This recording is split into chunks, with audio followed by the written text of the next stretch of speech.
जिस प्रकार महिंद्रा पार्क के निवासी घरों से बाहर निकलकर इस शराब की दुकान का विरोध कर रहे हैं, सरकार को ये दुकान तो बंद करनी पड़ेगी। लेकिन आपको एक उदाहरण महिंद्रा पार्क निवासियों को भी बताना चाहता हूँ। समय रहते कपिल विहार निवासियों ने इस दिशा में कदम उठाया और सरकार को अपना फैसला बदलना पड़ा और कपिल विहार की दुकान को बंद करना पड़ा है। इसी प्रकार कोहाट में एक दुकान खुलने जा रही है, वो कोहाट के RWA भी जाग चुकी है और आज सुबह मेरी उनसे मुलाकात हुई है और कोहाट वासियों ने भी प्रण लिया है कि हम वो दुकान भी बंद कराएंगे ना। जैसे कपिल विहार की दुकान का फैसला दिल्ली सरकार को वापस लेना पड़ा, इसी प्रकार महिंद्रा पार्क की दुकान भी बंद होगी, कोहाट की भी बंद होगी। और जितनी भी ये शराब की अनीति चल रही है, और सबसे बड़ी बात कि दिल्ली सरकार ने अब शराब खरीदने की उम्र भी कम कर दी है। अब केवल 18 साल का बच्चा शराब खरीद सकता है। ये देश को, दिल्ली को किधर लेके जा रहे हैं? ये अनीति नहीं चलने देंगे।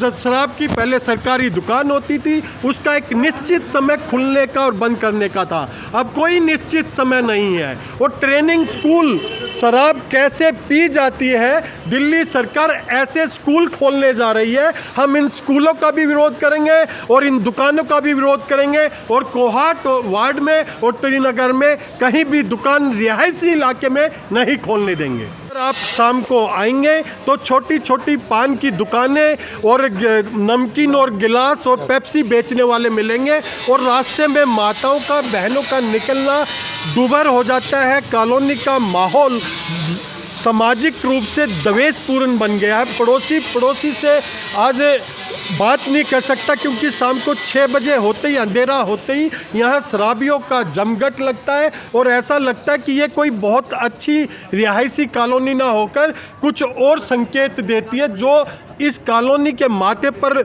आम आदमी पार्टी ने ये जो कलंक लगाया है, इस कॉलोनी के प्रत्येक निवासी ने, माताओं ने, बहनों ने प्रण लिया है कि इस कलंक को हम मिटाएंगे। जोर से मिटाएं, ज़बरदस्ती से मिटाएं या प्यार से मिटाएं, लेकिन ये शराब की दुकान आज बंद होकर रहेगी। आम आदमी खड़ा हो चुका है। विधायिका या तो इसको हटा दे और केवल एक फर्जी लेटर लिखने से, आपने सवाल किया था, मैं उस लेटर को फर्जी मानता हूँ।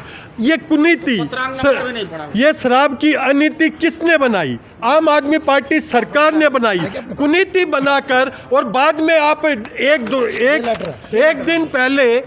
दिन पहले दुकान खुलने से पहले ये लेटर सोशल मीडिया पे वायरल करते हो। क्या आपने 3 साल से ये संघर्ष चल रहा था, कितनी बार विधायक आके इस गली में क्या गया कि मैं इस शराब के ठेके को बंद करूंगा? एक बार भी नहीं आया। अब चारों तरफ से प्रेशर है, जनता का दबाव है और कहते हैं कि जनता आ रही है, कुर्सी को फेंक के मारेगी। या तो ये शराब की दुकान बंद होगी या विधायक रहेगा, दोनों में से एक काम रहेगा। हमारे बीच में ये स्थानीय समाज सेवी आनंद जी क्या कहना चाहेंगे? आप तो इस मोहल्ले के ही हैं। भाई साहब, मैं इस मोहल्ले से भी हूँ। मेरा जन्म 1980 का महिंद्रा पार्क जैन गली का है। दिक्कत ये है कि जो ये ठेका आप खोल रहे हो, ये यहाँ से हमारी मेन एंट्री गेट है। मेन एंट्री गेट के होने के साथ साथ ठेका खुलने के बाद बराबर में 2 मीट की दुकानें खुल जाती हैं, 4 यहाँ पर नमकीन और गिलास बेचे दुकानें खुल जाती हैं। शाम होते होते 20 ठेले वाले यहाँ पर आ जाते हैं। होता क्या है, बाहर क्षेत्र से, मंगोलपुरी तक से निवासी यहाँ से आते हैं, दारू की बोतल लेते हैं, दारू की बोतल लेकर ढक्कन खोलकर यहीं पर जाम लगाते हैं। जाम लगाने से यहाँ का माहौल ख़राब होता है। जो हमारी बहन बेटियाँ, जो हमारे भविष्य के नागरिक यहाँ से गुजरते हैं, उनको रास्ता नहीं मिलता है, गंदे गंदे कमेंट किए जाते हैं। उसके बाद में यहीं पर शराब पीकर नशे की हालत में हम यहीं पर पेशाब करते हो। यहीं पर उसके बाद में आपने एक चीज़ नोट करी, दिल्ली सरकार ने क्या किया कानून में, रात को 11 बजे से बढ़ाकर रात को 3 बजे तक कर दिया। जब रात को 3 बजे तक शराब यहाँ पर बिकेगी, यहीं पर नशा करेंगे। आज 12 से 15 मीडिया कर्मी भाई, बड़े न्यूज़ चैनल हमारे समर्थन में आए। मैं सभी का धन्यवाद करना चाहता हूं, क्योंकि आपने आकर जिस प्रकार इस कवरेज को आपने लिया, इस प्रदर्शन को आपने आने वाले न्यूज़ चैनल पे आप दिखाओगे, इसको आप केजरीवाल तक लेकर जाओगे। मैं आपका सभी मीडिया कर्मियों को आपने धन्यवाद देना चाहता हूँ। और अगर ये शराब की दुकानें खुलेंगी तो हम आम आदमी पार्टी का बहिष्कार करेंगे और इनको हम अपने स्थानीय इलाके में घुसने नहीं देंगे। लेकिन मुझे भरोसा है मेरी विधायिका प्रीति सिंह तोमर जी पर कि वो जनता की आवाज़ को सुनेंगे। अगर मेरी आवाज़ उन तक पहुंचती है तो आप खुद आकर इस दुकान पर सील लगवाएंगे, क्योंकि जनता त्रस्त है और आपका इंतज़ार कर रही है जनता कि आप यहाँ पर आओ और यहाँ का माहौल देखो। यहाँ होता क्या था, और यही मेरा संदेश है आपको कि ये दुकानें शराब की स्थानीय इलाकों में नहीं खुलनी चाहिए, ये सील होनी चाहिए दुकानें ये।